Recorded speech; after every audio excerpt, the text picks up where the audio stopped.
going on, my money mavens and moolah misfits? It's me, Joe Knows Money. I wanted to share with you a moment my thoughts about Kevin Samuels, right? I know it's been a lot of controversy swirling around A, whether or not he had passed away yesterday evening, and B, whether or not he was a good guy, a bad guy, or something in between.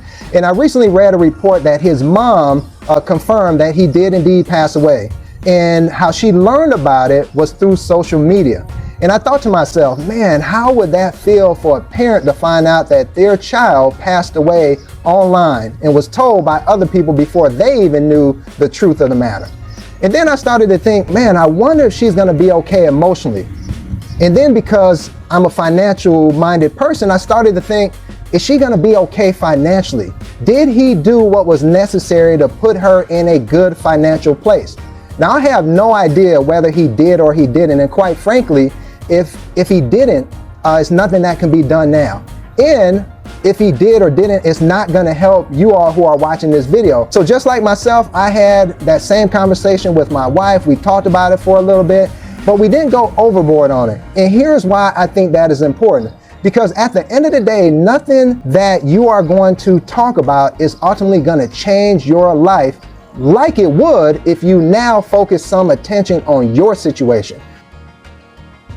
What happened if you pass away unexpectedly? Is your mama gonna be okay? Is your family gonna be all right? Are they going to know how to navigate your digital life? If you are currently monetizing your digital presence, are they going to reap any of those rewards? Even if you're not monetizing your digital presence, most of us spend a great deal of time building our lives online. Just think about the number of social media sites that you have, or think about the number of video and picture saving sites, whether it's Dropbox or some others, or just think about the number of subscriptions that you have, whether it's Apple or Amazon or Netflix, and the list goes on and on and on. Who has access to those passwords, right? Who is going to have to navigate that digital footprint to A, preserve your legacy, because you may want your future heirs to see what you were like, what you were doing, because we all get those reminders where we even forgot. Wow, I forgot that was 5 years ago. I forgot I went to this concert. I forgot we did this.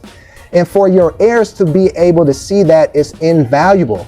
But the other thing is, what happens to the people who are left behind? Are they going to know how to navigate it to preserve your digital footprint accurately? Have you set aside your passwords and your username so somebody could accurately go in there and give a depiction of your life and your situation? So here's the thing. If you're debating for hours and hours, you're trolling people, people are trolling you about this debate, please hop offline and hop into your real life situation. And see, do you have a will in place? Do you have a power of attorney? Do you have a healthcare directive? Do you have your financial house in order, or will people be talking ill about you because you didn't do what you were supposed to do because you were too busy worried about what somebody else was doing or not doing, right? So please take this opportunity while the attention is focused on somebody who seemingly was healthy, relatively young, certainly opinionated, passing away at an early age, in the chaos, just in the 24-hour period of time that it has caused, not to mention the chaos that it may cause from an estate planning perspective to make sure that you have your estate plan in place. Now, if you don't, here's what you can do. First off, you can hire an estate planning attorney. If you go that route, make sure that this person doesn't just moonlight as an estate planning attorney, because there's a lot of intricacies when we're talking about estate planning. So you want someone who deals with this on a day in and day out basis.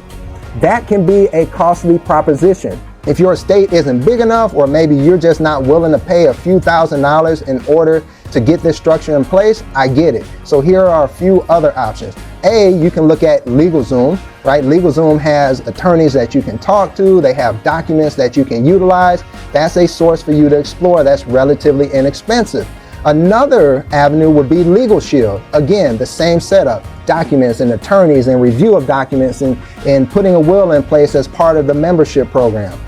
Or if you want to go an even cheaper and simple route, you can just go to your local Office Depot or your FedEx or a number of other retail outlets and buy these documents for $5 or $10. They're pretty generic, but they will do the trick to make sure that you have at least something in place until you can dedicate the time and resources to do something even more.